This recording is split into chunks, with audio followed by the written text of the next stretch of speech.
Eu acho que eu sempre estive interessada de fato na matéria.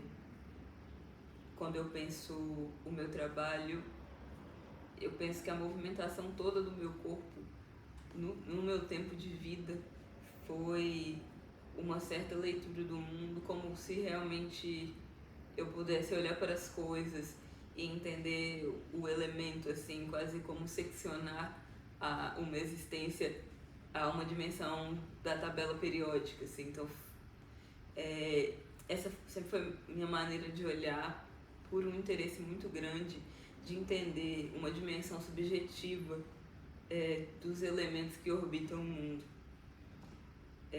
Então, a minha primeira aproximação foi em relação ao ferro, e com essa matéria, observando essa subjetividade que o ferro movimenta, eu pude compreender a oxidação como uma dinâmica de liberdade dentro de um corpo metálico.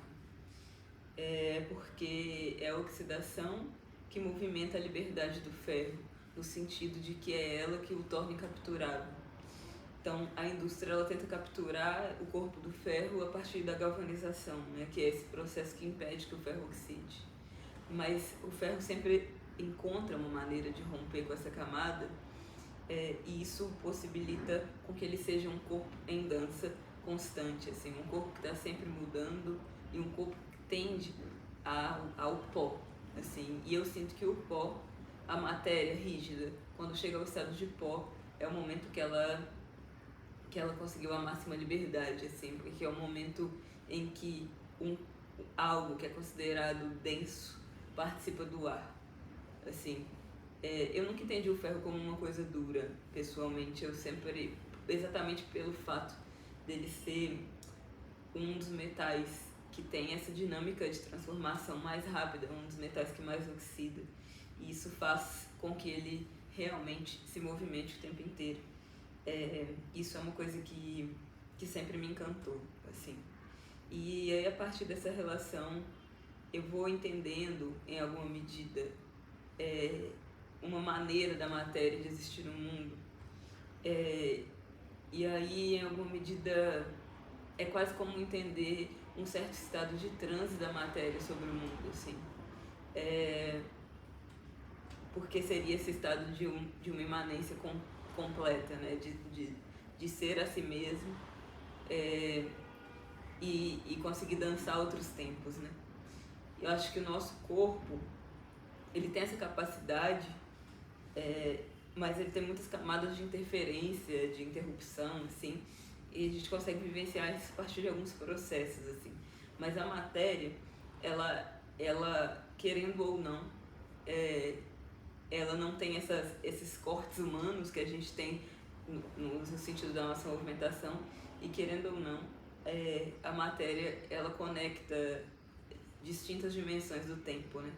Então, o ferro, ao mesmo tempo que é aqui, é ontem, é 100 anos atrás, é 200 à frente.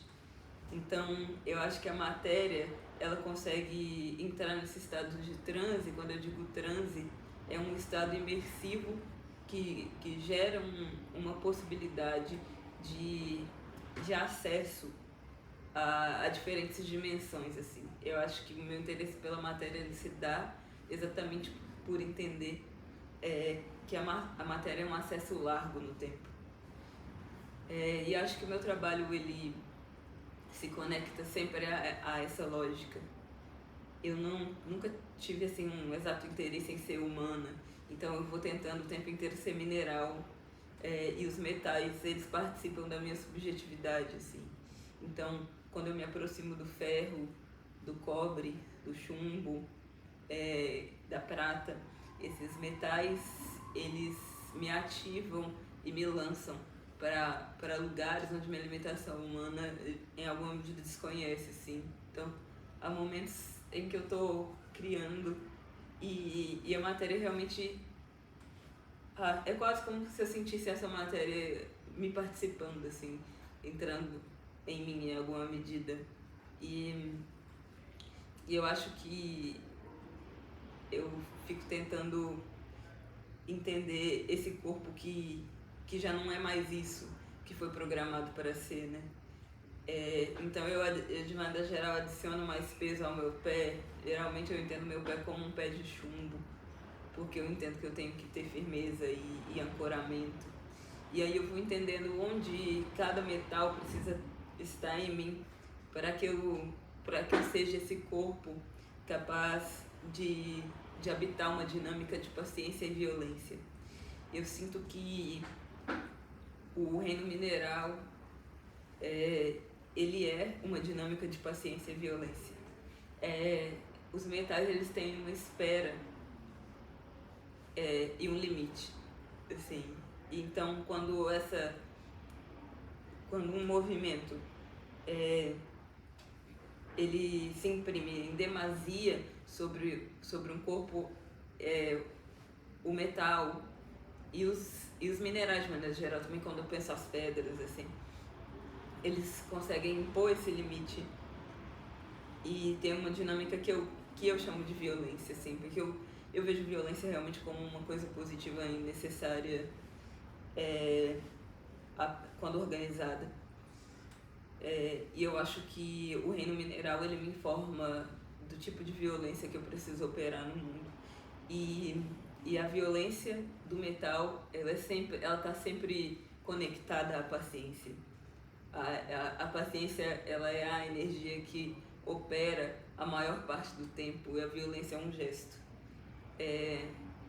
Eu fico tentando fazer que meu trabalho também seja assim, que ele seja um gesto de profunda paciência, com alguns ataques. E aí quando eu observo essa dinâmica, isso me aproxima também de uma dinâmica de repetição.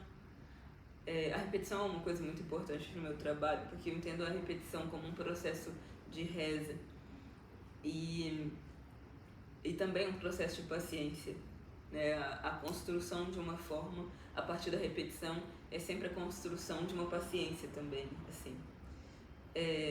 E eu, de maneira geral, relaciono esses gestos de paciência com gestos mais secos, assim. E eu acho que o meu trabalho é sempre isso, em alguma medida. Uma aprendizagem sobre ser qualquer coisa além de mim. Qualquer coisa que participa com mais profundidade da Terra. Qualquer coisa que toca o magma. Qualquer coisa que pode inflamar. Então, se o meu trabalho puder ser um vulcão, uma pedra, um metal, uma armadilha, sempre que ele conseguir se lançar a um outro corpo possível e entendendo o trabalho como essa coisa que é externa a mim e como essa coisa que me é também. Então sempre que eu consiga alcançar esse estado de imanência e transcendência na Terra, é onde eu sinto o meu trabalho como uma coisa possível.